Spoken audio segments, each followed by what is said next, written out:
বন্ধুরা, আমরা সবাই জানি পৃথিবীর সবচেয়ে ঠান্ডা মহাদেশ হলো অ্যান্টার্কটিকা।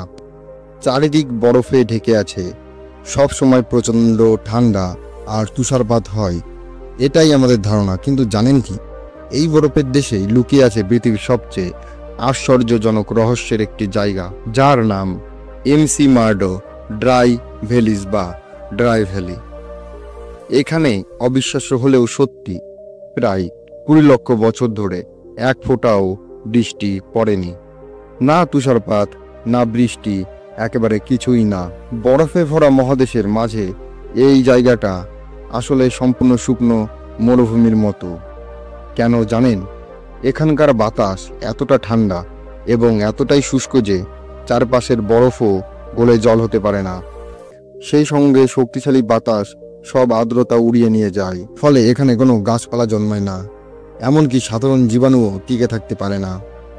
বিজ্ঞানীরা বলেন, পৃথিবীর মধ্যে যদি এমন কোনো জায়গা থাকে যা মঙ্গল গ্রহের পরিবেশের সাথে সবচেয়ে বেশি মিল, তবে সেটা এই ড্রাই ভ্যালি। তাই নাসা ও অন্যান্য বিজ্ঞানীরা এখানে এসে গবেষণা করেন, যেন তারা বুঝতে পারেন মঙ্গলে কেমন পরিস্থিতি থাকতে পারে।